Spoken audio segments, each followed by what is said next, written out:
On her first day at the new school, she had no idea she would become the target of the most ruthless group in town. They humiliated her in front of everyone.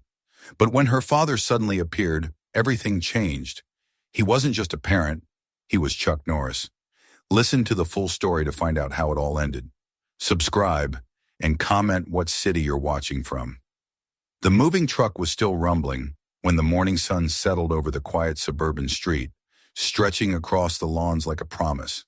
The houses all looked similar, neatly painted, evenly spaced, as if placed by careful hands rather than people with real, messy lives. It was exactly the kind of place most families dreamed of, and exactly the kind of place Chuck Norris had chosen for his own family after years of searching for somewhere that felt safe, quiet, and far away from the noise of reputation. His daughter Eva was the first to step onto the driveway, her guitar case in one hand, her sketchbook tucked under her arm.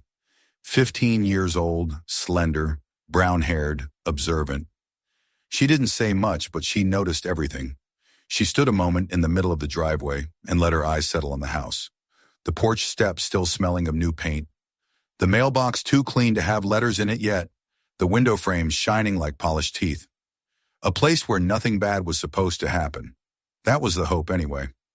Chuck pulled another box from the truck, the label written in his own handwriting. Family photos. His wife reminded him to be careful with that one, but he already was. He set it aside, not with the rest, but closer to the doorway, where he could take it in himself. Next, he reached for a long wooden crate, this one unmarked. He paused a moment before lifting it, and even Ava noticed the hesitation. He didn't open it, didn't explain it, but she knew what was inside. Trophies, medals, framed magazine covers, proof that her father was once someone the world talked about instead of simply someone she called Dad. He disappeared for a moment inside the house with that box, and when he returned, his expression made it clear. That crate wouldn't be displayed on shelves. It would be locked away in a room no guest would ever see. The neighbors came out one by one, as though alerted by a silent signal. Some waved from porches, others came closer, curious but polite. A middle-aged couple said the area was peaceful and perfect for raising a teenager. Another nodded toward the school visible 2 blocks away. Fairview High, he said. Good reputation, good discipline. Kids behave here. Chuck nodded, appreciative, though cautious. He had enough years behind him to know that reputation and truth didn't always walk in the same shoes. Only one person, an older woman walking a small dog, didn't speak with the same eagerness. She paused, looked at Eva for a moment, then at Chuck, and lowered her voice. It's a good place mostly. Just don't let your girl get caught in the wrong crowd. Before anyone could ask what she meant, she walked away, her dog tugging her along, leaving behind the first crack in the perfect picture. Later that afternoon, the 3 of them walked to town. It was a small place, grocery store, cafe, bookshop, a slightly faded playground. Eva walked quietly between her parents, her sketchbook already half open in her hands. The pavement was warm beneath her shoes, and the air smelled like late summer, fresh-cut grass, and something sugary drifting from a bakery. A kid on a bike passed them, laughing. And for a moment Eva believed maybe things really would be different here. Maybe she'd make friends. Maybe she'd fit in. But that belief cracked too when they reached the parking lot behind the grocery store. A group of teenagers leaned against shiny cars, far too expensive to belong to kids their age. Boys in matching branded jackets, a girl with perfect makeup even in the heat, another boy tapping his phone, while a smaller one tried too hard to laugh at whatever was being said. It looked like any group of popular kids anywhere, except there was something colder in the way they watched others move past them. One boy finished a drink and dropped the empty cup not in the trash can beside him, but deliberately onto the pavement, straight into the path of a man carrying 2 grocery bags. The man stumbled when he stepped on it, almost dropped his food. The teenagers laughed. No one told them to stop. Eva slowed, watching. Chuck noticed the way she watched, the way her brows pulled together. He said nothing. Not yet. Inside the store, the cashier recognized Chuck, though she didn't say his name. There was a flicker half surprise, half concern, and she leaned toward him as she handed over the change. It's a nice school, but tell your daughter to keep her head down for a while. The wrong people notice fast around here." He tried to ask what she meant, but she only shook her head and moved on to the next customer. Later that evening, after boxes were stacked and furniture was half placed, and the first dinner in the new house was finished, Chuck stood alone in the living room, looking at the blank walls. A home, he thought, was built from the inside out. A place wasn't safe just because the lawns were trimmed and the mailboxes matched. Safety had to be proven, earned, guarded. Eva, meanwhile, was in her room pinning a few of her favorite drawings above her desk. A city skyline she had imagined, a portrait of her dog from when she was younger, a sketch of a hummingbird caught mid-flight. She touched the edges of the paper gently, smoothing it down against the wall like something fragile. Outside her window, she saw the street, still and quiet, but it didn't feel entirely peaceful now. There was a weight to it she couldn't name yet. Just before bed, she and her parents took a walk to see the school in the evening light. The building was big, modern, clean, the kind of place brochures use for advertising. A banner over the main entrance read, "Fairview High, fair to all." As they approached, they noticed a girl on the steps, kneeling beside scattered books and papers. 3 boys were walking away from her, laughing. One of them had a phone raised, recording her struggle to gather her things. The girl's glasses were broken at the hinge, hanging crooked on her face. Eva froze. Chuck looked at the scene, then at his daughter, but didn't speak. He didn't interfere yet. Not because he didn't care, but because he was watching, measuring, seeing what kind of place this really was. The girl collected her things as fast as she could, eyes red, shoulders slumped, and disappeared through the side door of the school. The boys returned to their car, a sleek, black one unlike anything a typical student could afford. From across the lot, Eva heard one of them say a name. "Come on, Ryan, let's go." Ryan. The name stuck to the air like something poisonous, even though she didn't yet know why. They walked home without speaking for several minutes. Only when they stepped inside did Chuck turn to his daughter. "You okay?" Eva nodded. "Yeah, just tired." But she wasn't tired. She was thinking, wondering, trying to understand how a place could look so perfect on the outside and feel so wrong underneath. She didn't know yet that tomorrow she would walk through those same doors as a student. Didn't know that the girl with broken glasses would not be the last person she'd see hurt. Didn't know that Ryan Bresco, the name she had just heard, would soon become a shape in her life she couldn't avoid. She only knew one thing: this town was not what people said it was. Something was already breaking beneath its clean white paint, and it was only a matter of time before it reached her. And somewhere deeper than worry, beneath the first fears, something else was beginning to form, something that felt like a warning, or maybe like a beginning. Tomorrow school would start, and the real story would begin. The next morning began the way new beginnings always do. Too early, too bright, too full of things that looked harmless from the outside. Eva stood in front of the mirror adjusting the strap of her backpack, her hair pulled into a low ponytail, her sketchbook tucked carefully inside the front pocket. She looked like any other student on her first day in a new school, except she already carried something heavier than books.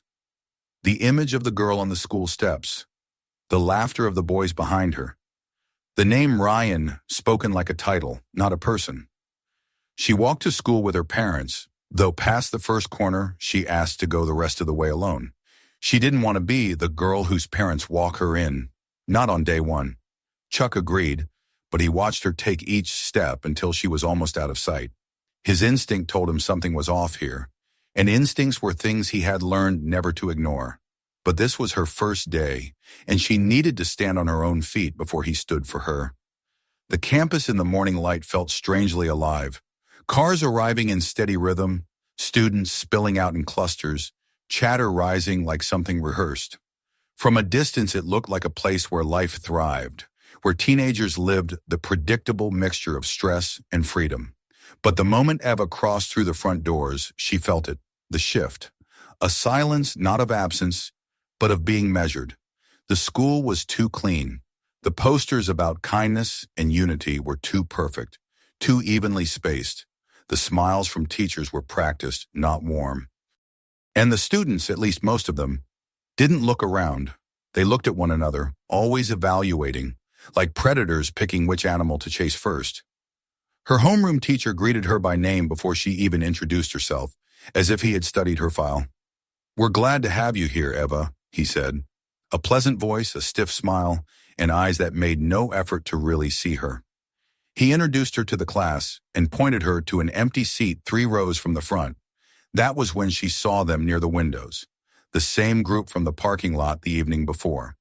Same jackets, same bold posture. One of them leaned back in his chair and scanned her openly, as though deciding where she fit. In that second, she understood. This group did not blend into the school. The school blended around them. The day began politely enough. A few students smiled at her, but not the kind of smiles that meant, "We want to be friends." More like, "We're being watched, and friendliness is a risk." When she tried to sit beside a girl with curly hair, the girl quickly shook her head, whispered, "You don't want to sit here?" and shifted her books to block the chair. She found a seat alone during lunch, a corner of the cafeteria where nobody seemed to care who she was.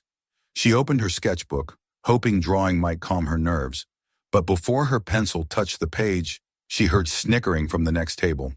A plastic cup rolled onto the floor near her feet, followed by a voice. "Oops, guess the princess needs a drink." She didn't react. She pretended she didn't hear it. But the moment she looked up, she saw someone had pulled her chair back just enough that had she sat fully, she would have fallen. A setup. A small one. A warning. Nobody laughed loudly, just a ripple of shared amusement. The kind that said, "We've done this before." By her second class, the first signs of the real structure began to show. The popular students didn't just sit in the front or back, they owned the room. No teacher questioned their late entrances or the way they used their phones in class. Their jokes slowed the lesson. Their silence controlled it. The teacher smiled at them too much and avoided correcting them. Authority bent toward them, and then she saw the girl with the broken glasses, the one she had seen yesterday. Her glasses were taped now, her sleeves stained with something that looked like cafeteria food. She sat with her head down, as though doing anything else would invite punishment. Eva tried to catch her eye, but the girl never looked up. By the time the final bell rang, Eva felt a strange dizziness, not from fear, but from seeing something she couldn't yet explain. A school with rules but no real structure. A place where kindness was printed on posters, but erased in practice. A place where anyone could be pushed down and anyone could watch, but nobody was allowed to care. The worst came just before she reached her locker. She opened it and froze. Inside, taped to the back panel, was a picture of her, a picture she had never taken. Her face was poorly edited onto the body of a cartoonish doll, surrounded by glitter and the word princess in bold bubble letters. It wasn't just childish. It was deliberate, testing her, marking her. Behind her, a few students passed, pretending not to look. One boy laughed under his breath and muttered, "Welcome to Fairview."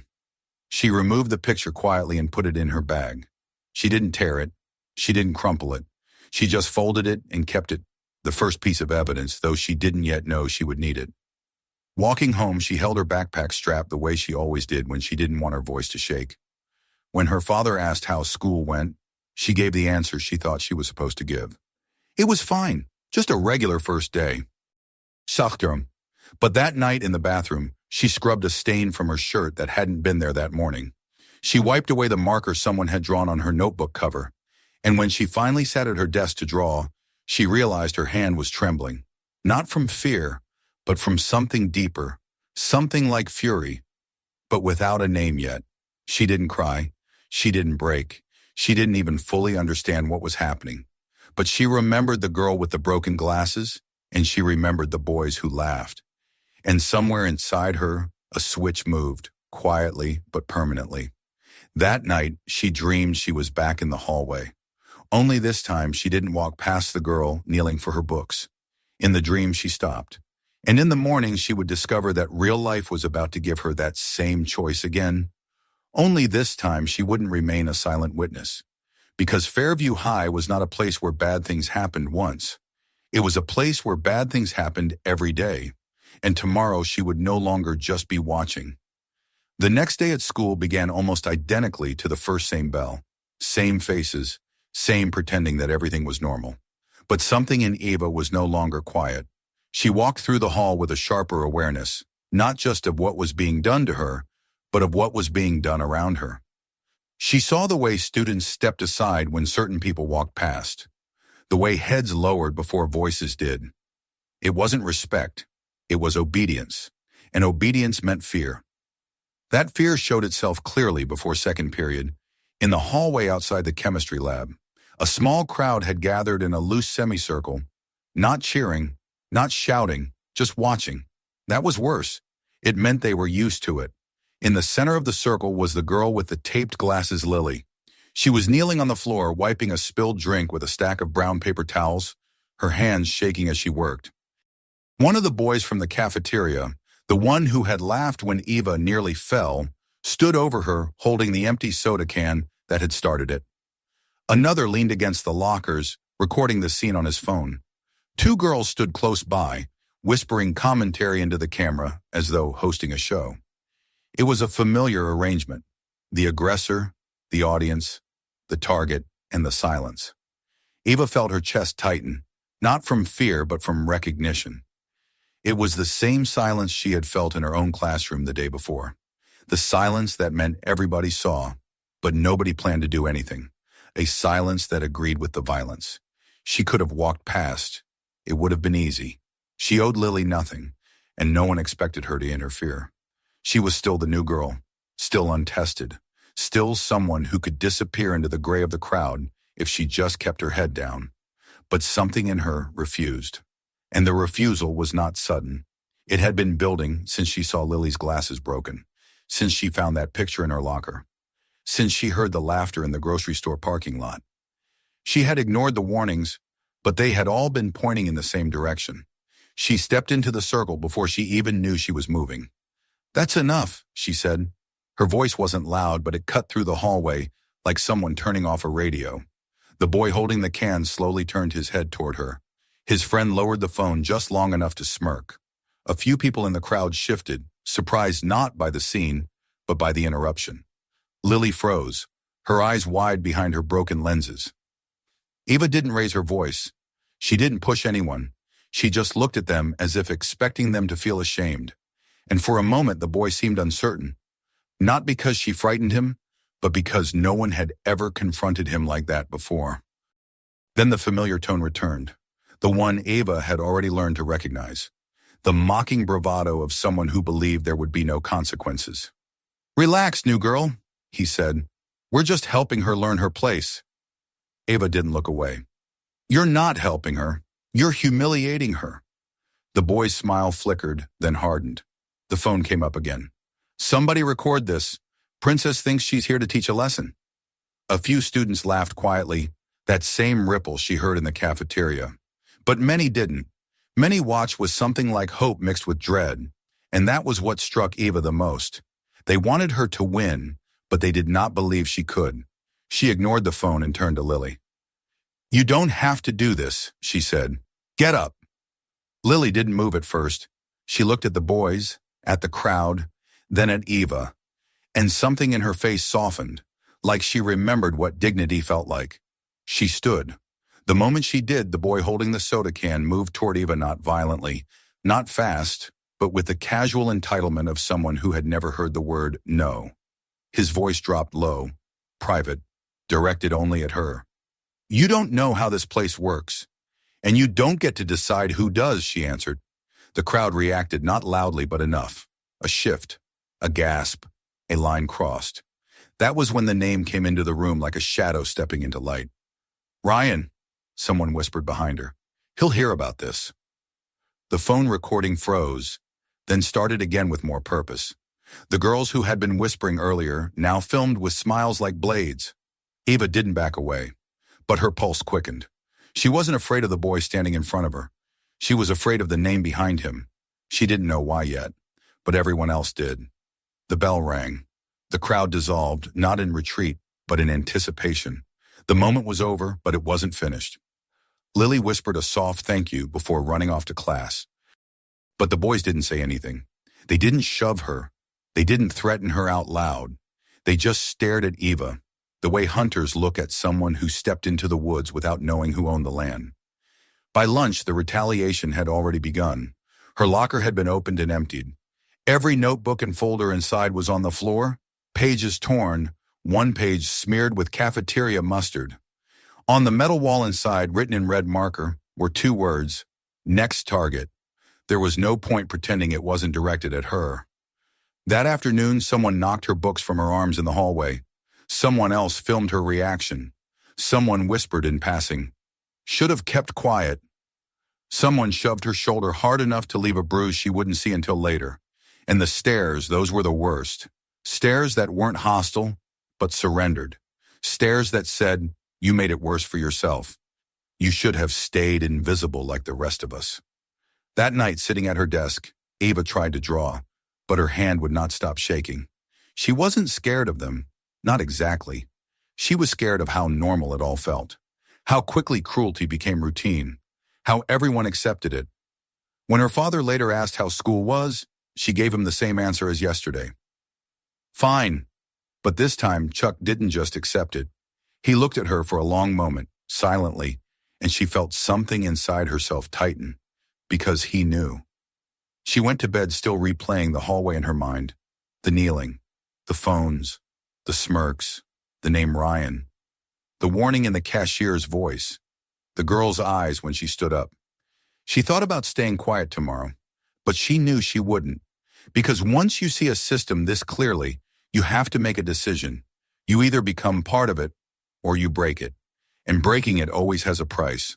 Tomorrow she would learn just how high that price would be. The bruise on Eva's arm darkened overnight, a thin violet bloom beneath her skin. She tried to hide it beneath her sleeve, but when she caught her reflection in the mirror that morning, she saw it again, the faint outline of fear behind her eyes, the one she refused to let grow. She moved through breakfast quietly, the clinking of spoons and coffee cups the only sound in the kitchen.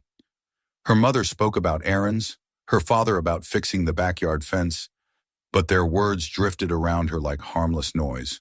When Chuck finally looked up, his gaze landed on her wrist as she reached for her backpack. He didn't say anything, but she could feel the weight of his suspicion settling between them. School was no kinder that day. The taunts had changed from whispers to open laughter. When she walked down the hallway, conversations paused. When she sat in class, phones tilted toward her, recording. There were words written in chalk on her desk: weak, fake, attention seeker. And by the time she wiped them away, more appeared in their place. She tried to focus, tried to pretend none of it mattered, but humiliation had a sound. The slow, deliberate snickering of people who enjoyed seeing someone crumble. And it surrounded her all day. When she came home that evening, she walked straight to her room without a word. But Chuck followed. He stood in her doorway for a moment before speaking, his voice calm and steady. The voice of a man who had learned that forcing the truth only drives it deeper underground. "Eva," he said softly, "I need you to look at me." She turned, trying to hide her swollen eyes. He didn't raise his voice. He didn't need to. The silence between them did all the work. "Who did this?" he asked. Her lips trembled, but she didn't answer. For a few seconds she stared at the floor, then at the desk, then finally at him. The words tumbled out in a rush like water breaking through a dam. She told him everything: the hallway, the laughter, the threats, the pictures in her locker, the whispers about Ryan Bresco and how everyone feared his name because of who his father was. The words came with tears she couldn't stop, and when she was finished, she looked smaller somehow, as if saying it aloud had stolen what little protection silence had offered. Chuck listened without interruption. He didn't ask for names, she had already given them. He didn't ask why she hadn't told him sooner. He simply nodded once, a slow, measured movement that carried more meaning than any outburst could. "All right," he said quietly. "I'll handle it." Eva shook her head through tears. "You can't. You don't understand. His father is the prosecutor. Everyone's scared of him, even the teachers. Nobody does anything." Chuck looked at her then with an expression she had rarely seen before, a calm, unshakable certainty. "There's no one in this town who scares me, Eva," he said. "And if they think they can touch you and stay untouchable, then they haven't met me yet." The next morning he drove her to school. He didn't walk her inside, but she saw him watching from the parking lot as she entered the building. He wasn't there as the martial arts legend the world remembered. He was there as a father, one who had spent a lifetime fighting men who believed rules didn't apply to them. After she disappeared through the doors, he didn't drive home. Instead, he parked across the street and waited. He watched the rhythm of the place, the teachers who smiled too brightly, the security guard who looked away when a group of students shoved another near the lockers, the principal who emerged laughing from a car with tinted windows before retreating into his office. It didn't take long for Chuck to understand. The corruption wasn't hidden, it was simply accepted. That afternoon, he requested a meeting with the school principal. The man greeted him with a politician's grin, his office decorated with photos of charity events and certificates of excellence.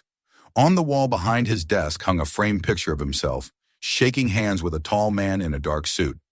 The town's prosecutor, Robert Bresco, Ryan's father. Chuck sat across from him and said calmly, "My daughter is being bullied. I have reason to believe your staff knows about it and hasn't acted." The principal folded his hands and smiled again, his eyes darting briefly to the photograph behind him. "I'm sorry to hear that, Mr. Norris, truly.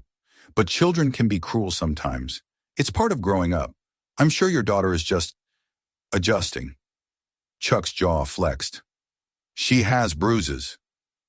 "Accidents happen," the principal said smoothly, avoiding his gaze. "We run a zero-tolerance policy, you know. If something serious happens, we deal with it immediately. But these are just kids." "Kids," Chuck repeated quietly, leaning forward. "Tell me, do kids write death threats? Do they trap someone's head in a locker? Do they leave rats in their bag? Because that's what your kids are doing. And I think you know exactly who's behind it." The principal's smile faltered. For a brief second, the mask slipped, revealing fear or maybe calculation. Then he straightened his tie and said, "I think you're overreacting, Mr. Norris. You wouldn't want to make trouble for yourself or your daughter. Fairview is a small community. People talk." Chuck stood slowly, his voice calm but sharp enough to cut glass. "I'm not the one who needs to worry about people talking." Then he left. His next stop was the police station. He walked through the door, nodded to the officer at the front desk, and asked to file a report. The officer's polite demeanor vanished the moment he heard the name Bresco. "Sir," he said carefully, "if this is about some kids at school, it's best to let the administration handle it. The prosecutor's office is already aware of concerns about misunderstandings at Fairview High." "Misunderstandings?" Chuck repeated. The officer shrugged. "You know how teenagers are. We can't get involved without official complaints, and even then, well, things get complicated when families like theirs are involved." Chuck didn't speak again. He left the station, his mind already forming a plan. He had spent years learning to see weakness in others, the hesitation before a strike, the pride that blinds men to danger. Here the weakness was arrogance. These people believed their power made them untouchable. That was always their first mistake.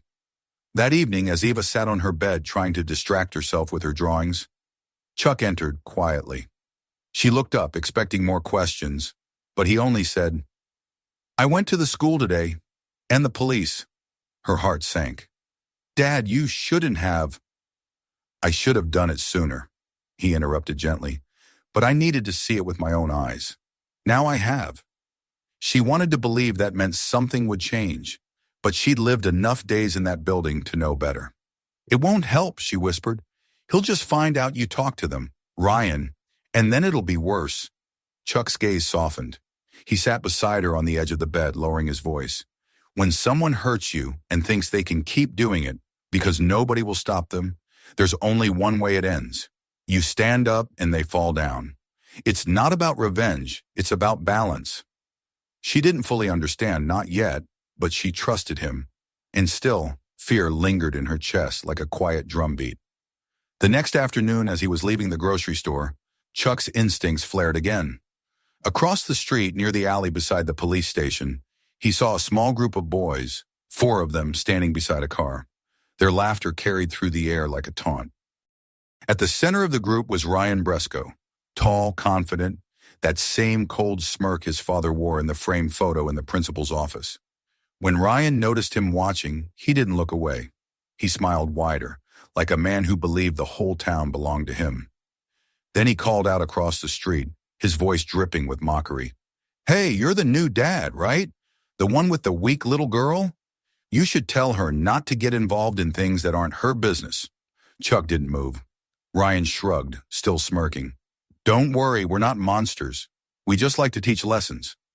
The laughter that followed was the kind that only comes from people who had never been told no. Chuck's expression didn't change, but his silence carried more threat than any words could. Ryan didn't understand what kind of man he was provoking, and that ignorance was about to cost him everything. As Chuck walked away, the air felt heavier, sharper, like the moment before a storm breaks. He had seen what this place was made of: fear, power, and silence. But he was done with silence. For years he had promised himself he'd live peacefully. But peace only existed when good men refused to let the corrupt define justice, and when someone threatened his daughter, the rules changed. The storm had begun, and soon Fairview would learn that some men cannot be intimidated because some men carry justice in their fists.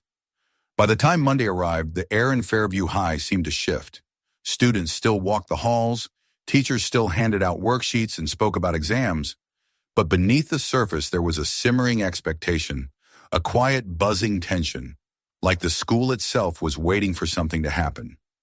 Word had spread that Eva had not backed down, not after the locker vandalism, not after the threats. And the thing about a bully's kingdom is that it only stays powerful if fear stays silent. The moment someone resists, the entire structure begins to tremble. The ones who watched in silence had begun to stand a little straighter. The ones who laughed were watching more carefully now, not because they supported her, but because they knew retaliation was coming. And it was. The ambush happened just before lunch. The hallway outside the library was mostly empty, except for a cluster of students gathered like an unannounced assembly. They were whispering, not with excitement, but with the instinctive unease of people who could sense something cruel and premeditated. In the center of the hallway stood Ryan Bresco and his circle two girls, two boys, all of them wearing the same self-assured smirks, as if they were actors stepping into the climax of a scene they'd scripted for themselves. Lily was there too. She wasn't kneeling this time. She was simply standing, clutching a book to her chest, her breath shallow, her glasses still held together by the same strip of tape from the week before. Ryan blocked her path with one arm extended across the lockers, the gesture casual but unmistakably controlling. Lily didn't speak. She knew better. Her silence had saved her before. Silence was a shield in Fairview High. But Ava wasn't silent. She had rounded the corner just in time to see Ryan take the book out of Lily's hands and drop it to the floor. Not throw it. Drop it. As if she were so beneath him, even the act of throwing her things required too much effort. The book hit the tiles with a dull slap, pages bending under the weight of the fall. Ava didn't pause this time. She walked straight toward them, voice steady, but louder than anyone expected. "Leave her alone." The crowd rippled. Some phones lifted. Some students stepped back, not to help, but to make room because everyone knew what happened when you challenged Ryan Bresco in public. Ryan turned slowly, as if bored. "Oh, look," he said, smiling. "Fairview's newest hero." He took a step closer to her, close enough for her to see the satisfaction in his eyes. "You really don't get how this works, do you? You're supposed to keep your head down. You were supposed to learn your place." Eva didn't move. "I did," she said. "I just didn't accept it." Murmurs spread through the hallway. Something was different this time. She wasn't shaking. She wasn't looking for a teacher. She wasn't waiting for someone to protect her. She was done waiting. Ryan's smile vanished. Without warning, he shoved her backward. The impact wasn't strong, but it was clear. This wasn't a game anymore. Gasps echoed. Lily flinched as if waiting for herself to be next. Eva stood again, pushed the hair out of her face, and didn't step back. That was the moment Ryan made the final mistake. With a sudden movement, he grabbed the front of her jacket, spun her, and slammed her forward onto the cold tile floor. One of his friends put a hand on her shoulder, holding her down. Another pressed a knee near her ribs to pin her. And then came the final blow, not a punch, not a kick, but a gesture meant to erase dignity. He put his boot against the side of her head and pressed her cheek against the floor. Phones recorded. No one stopped him. Not a single adult was in sight. Lily's quiet, shaking voice was the only one that broke the silence. "Please, stop!" Ryan looked down at her and grinned. This is what happens when people don't know their place. And that was the last line he spoke before everything changed. Because the next sound wasn't a plea. It was a door slamming open at the end of the hall. The footsteps were unmistakable, heavy but controlled, echoing with purpose. Students turned before Ryan did. Phones lowered, not because they lost interest, but because something in the atmosphere shifted. It felt colder, sharper, like the world had stopped moving for 1 second in mourning. Chuck Norris stood at the end of the hallway. He didn't sprint. He didn't yell. He walked the way men walk when there is only one thing in their mind, and nothing on earth is going to stop them from reaching it. Ryan finally looked up, annoyed at the interruption, until he saw who it was. His arrogance cracked for the first time. Not shattered, but cracked. Just enough to show what was underneath. A boy, not a king. Chuck stopped in front of him, not looking at anyone else. "Move your foot," he said. Ryan hesitated, then smirked, trying to recover his sense of control. Or what? That was his last mistake. In one swift motion, Chuck grabbed Ryan's wrist, twisted it, and sent him stumbling backward without even striking him. The boy fell against the lockers, shock overtaking ego.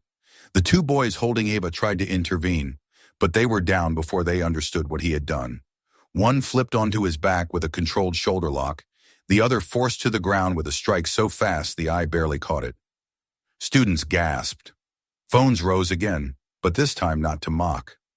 Chuck didn't posture. He didn't taunt. He moved like a man who had spent a lifetime mastering the art of ending violence quickly.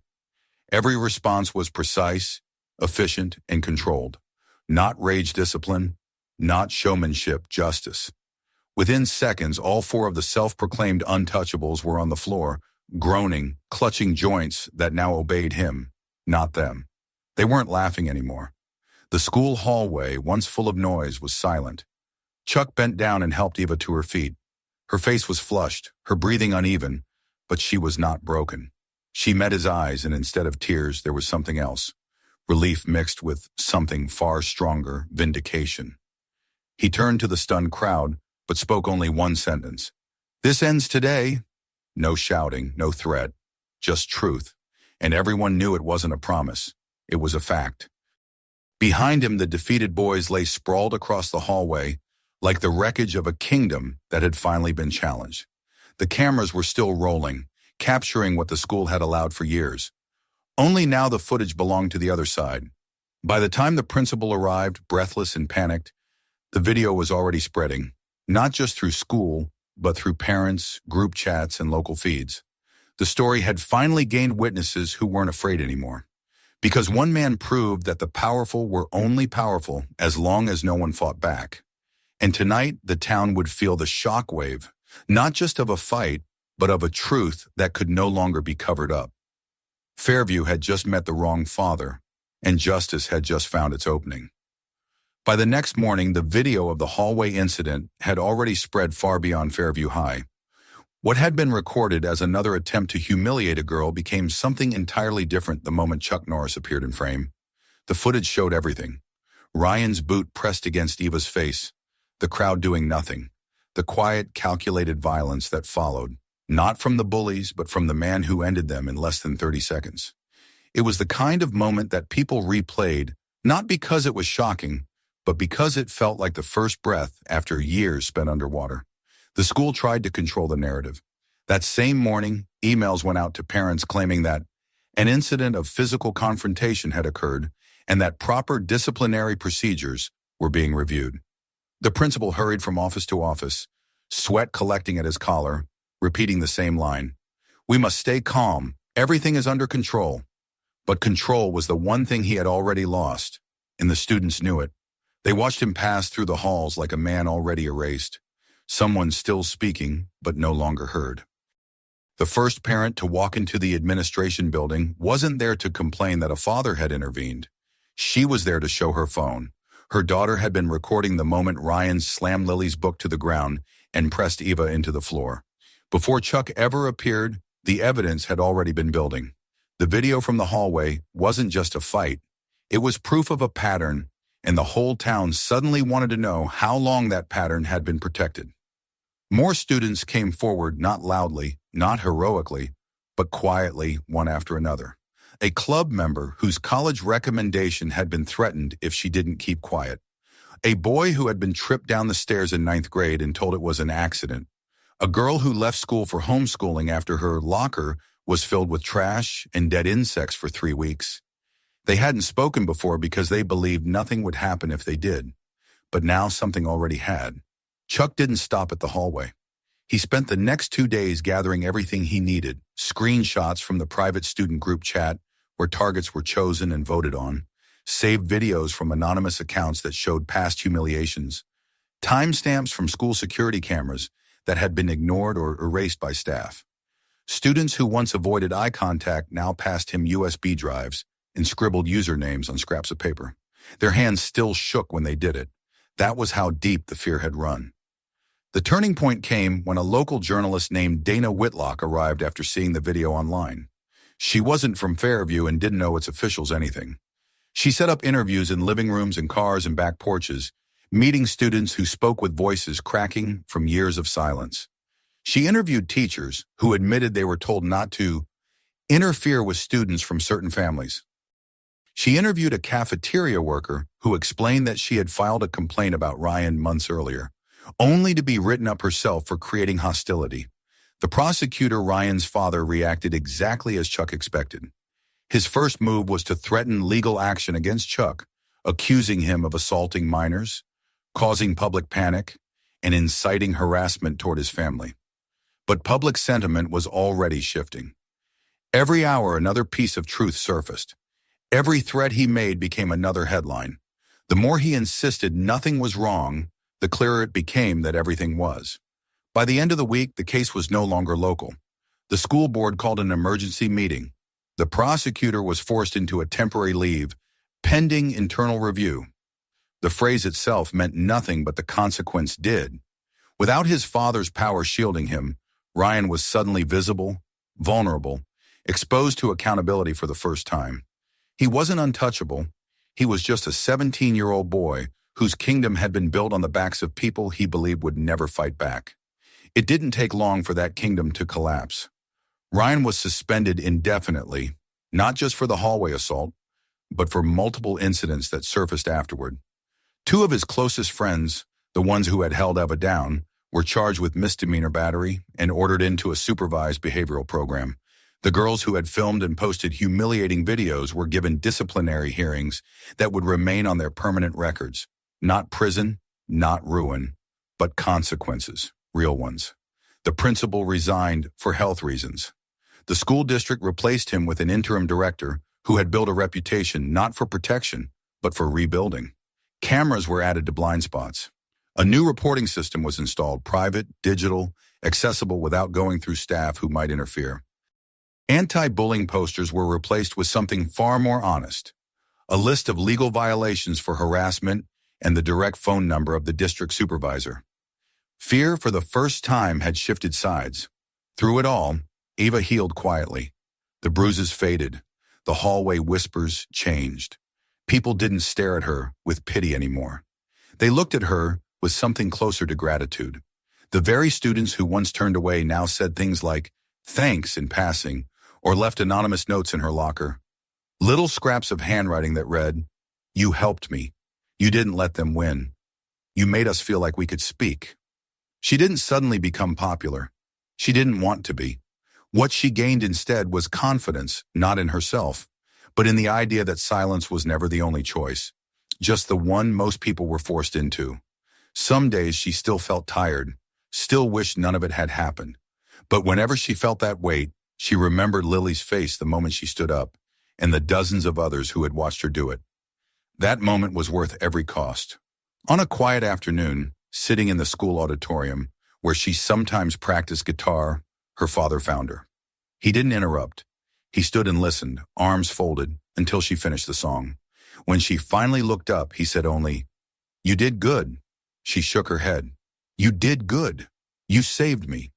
He sat beside her. "I helped you stand. but you were already standing. That matters more. There was a long silence between them, not strained, but full. The kind that comes after a storm has passed, and the world hasn't quite realized it's still standing. You know, she said quietly, I always thought strength meant not being scared, but I was scared almost every day. Chuck nodded. Strength isn't about being unafraid. It's about deciding something else matters more than the fear. She looked down at her guitar. Do you think it's over? For you, he asked. Yes. For the school? Not yet. But change starts the same way every fight does.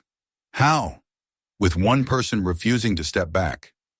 Outside, the final bell rang, releasing footsteps into the halls, loud, ordinary, unafraid. Somewhere, a locker slammed. Somewhere else, two students laughed. Life was moving again, but not the same life as before.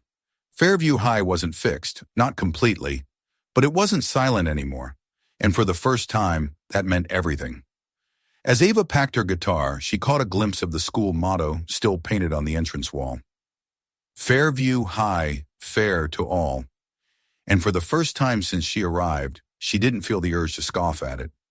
Maybe the words were a lie before, but now they were becoming a promise people fought for, a promise someone had finally defended, a promise she knew would hold, not because it was written on a wall, but because it had been written into the story of what happened here.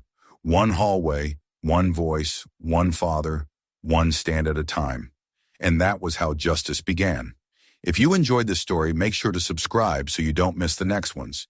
Check out the other videos on the channel, and don't forget to share this one with someone who needs to see it.